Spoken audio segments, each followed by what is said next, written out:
What's going on, Speed Squad? Welcome back to the channel. Connor Speed6 here. As you know, I've been playing a lot of Dirt 5. We have early access to the game, or have had early access to the game. By now the game has come out and you guys are probably enjoying it. So I wanted to actually go back in and take a look at some of the new features or other features in the game that we haven't taken a look at yet in the video form. So as you can see here, I've got the Ford RS200.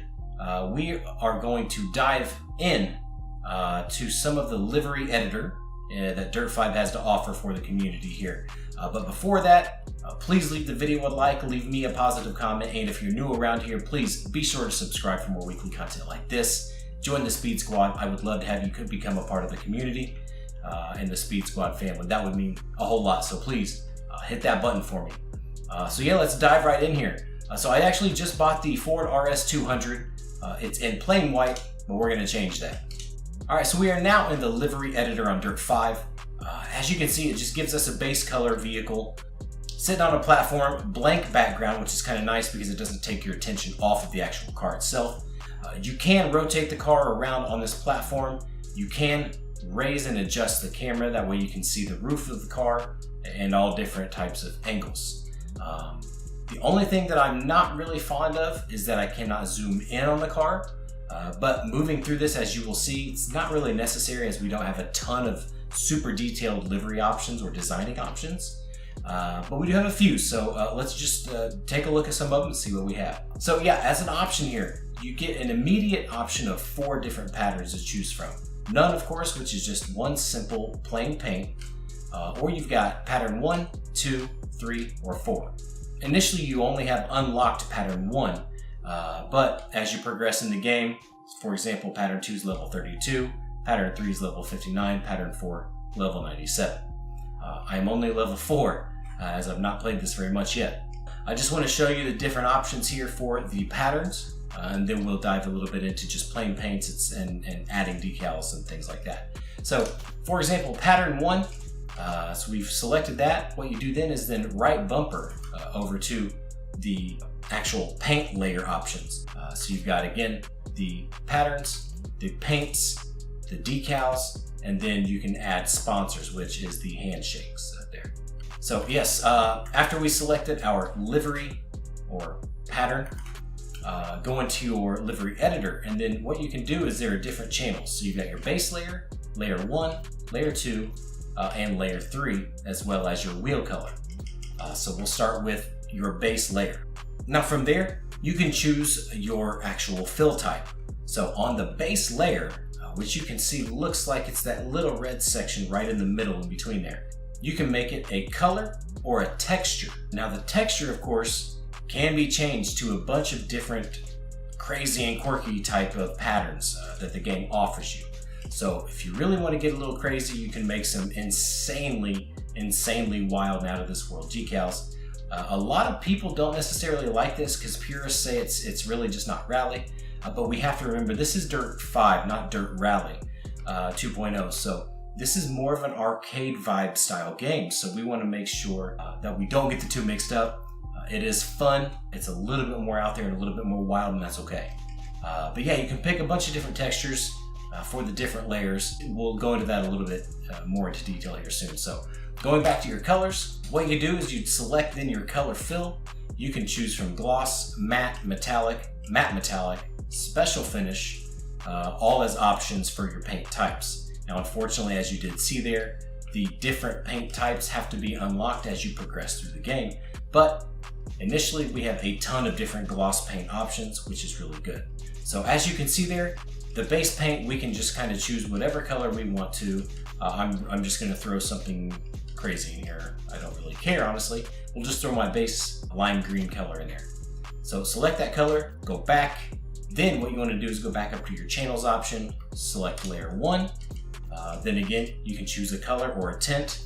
Now on some of these tints though, as you see here, we'll just say on the stripes, you actually have multiple colors to choose from because it's stripes, for example. So while the first stripe is white, oh sorry, layer 2 is here, the second color could be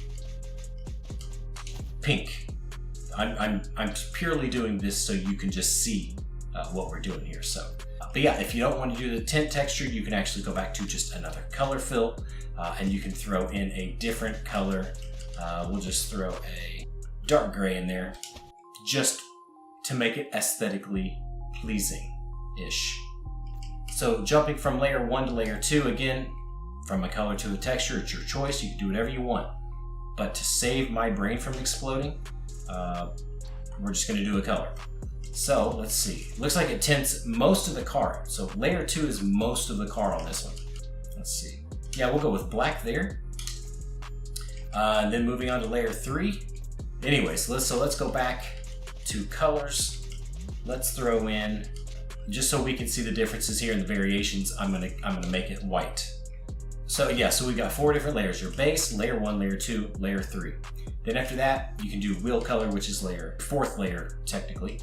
And we'll just throw some red wheels on there just because. So that shows you sort of what your basic livery options are. You only get a few patterns, unfortunately, to choose from in the game.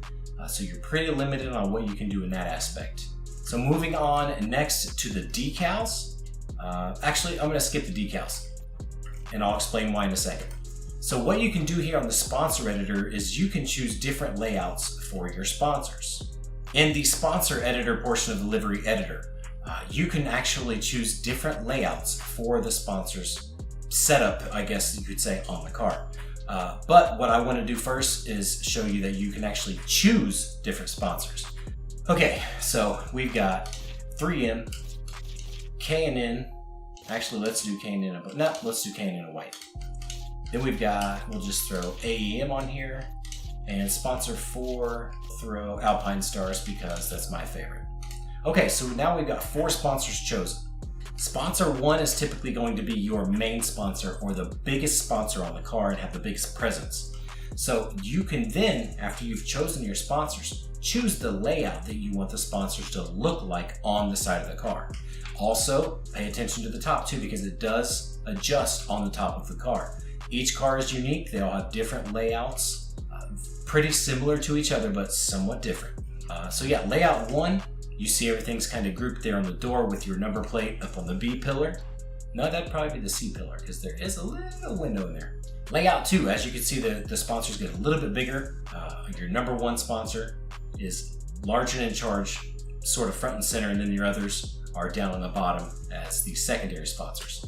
Layout 3, again, kind of choppy on the side of the car. I really wish we could adjust these, but we can't. Layout 4, again, they adjust a little bit more. 3M is still front and center, but your other ones shrink down just a little bit more, and your number plate changes again. Again, not a ton of options, but you can still customize it to your liking somewhat. We've got 4 different sponsor options here. I'm actually going to do this one because I like having my number plate under the mirror. That way we've got all the sponsors that we want on the car. We've got the sponsors listed on the hood as well as the roof of the car, and then rotating around to the other side of the car as well. It literally just mirrors. So the reason I wanted to look at the sponsor editor before we looked at the decals is so you didn't throw a decal somewhere on the car and then have one of these sponsor logos over top of it. So if you're going to use the sponsor logos, do that first, then you can jump into the decal editor. I'm really limited on what I'm going to do here. I've only unlocked 1 decal, and it's quite literally just a carrot lifting weights. But there are lots and lots and lots and lots and lots of different unique stickers. So whenever you have them all unlocked, you can actually just jump in, throw that sticker on the car, adjust it a little bit to wherever you'd like. But there's a lot, so I'm not going to cycle down through all of them. I just want to show you basically what you can do in the editor, not what's available to you in the way of decals. As you can see there, we've got the blinking carrot lifting weights. You can move it around the car as you should be able to. Okay, so each option here on Decal Editor is for a different spot on the car. So your first option will be on the left side of the car is the first one, right side of the car is your second option, and then the top, the roof or the hood or the bonnet or the back top part of the trunk for the last option. Just so we can see what we're doing here, I'm gonna throw the monster weightlifter carrot on the car. We'll just throw it back here somewhere. Now what you can do then is you can use your right trigger to make it bigger, left trigger to make it smaller. You can use RB and LB, your bumpers, to rotate the decal. Once you're done with that, you can select A to place it wherever you wanted to on the car. If you've made adjustments to it, for example, and it's too big, you can actually just hit the Y button, and that takes it back to its original size, shape, and orientation. So yeah, that's pretty much that. And again, you can jump over to the other side. You can throw the weightlifting carrot on the other side as well. And if you wanted to throw a weightlifting carrot on the top of your car for some strange reason, you are absolutely more than welcome to. And I am not going to judge you for it because this is a judgment-free zone. All this is judgment-free. This is your happy place. I got a carrot all up on my ride. But yes, that's it. So if you actually add a decal on there that you don't like, you can select delete, delete, delete, because a weightlifting carrot's dumb, especially on a Ford RS200 Group B Evolution. So going back to the very first option on the livery picker, if you don't want all of that mess on the side of the car like you see here, just simply select none. From there, you can go into the livery editor. You can adjust your base layer or your wheel paint from there. So again, you can change your original paint to a texture or a color. From there, you can adjust to a gloss, matte, metallic, etc. as long as you have them unlocked within the game. Just so all is right in the world, I'm just gonna make mine black. But yeah, again, this was just to kind of show you what options you do or don't have in the livery editor option on Dirt 5. Again, it's pretty limited, but that's okay. This game's all about driving, racing, and just fun. But again, you do have some options. I know it's not as many as other games out there, but that's okay. This game focuses on some of the more important things for people who are kind of rally purists, rally enthusiasts, and racing enthusiasts. This game is just, an arcade racer. It has elements of rally sim, but it also has arcade elements, which makes it really, really fun. Yeah, so that's really it for the livery editor, guys. From there, once you're done, just hit back, save and quit. And then when you go back into your garage or any other race where you're selecting this car, that livery will be an option for you to select before you go into the race. As you can see here, we're gonna go into the garage. I'm going to select the Ford RS200. And then from there in your garage, you're going to see all of the paints or liveries you have created, as well as any you have unlocked in the game. That's really it for me. I hope that you guys are kind of okay with how limited this livery editor is. Again, it's not super detailed, but it doesn't have to be. It's still enough just to give you that little uniqueness on the track whenever you're playing. But yeah, I hope this has helped you out a little bit. I hope you enjoyed the video. We're gonna keep Dirt 5 pumping out every single day. This game is fantastic. I really hope you guys are enjoying it as much as I am. I hope you guys, again, enjoy the video. If you did, please leave me a like, a positive comment, and if you're new, please be sure to subscribe for more weekly content like this. Until next time, as always, I am Connor Speed 6. Much love, everyone. See you soon.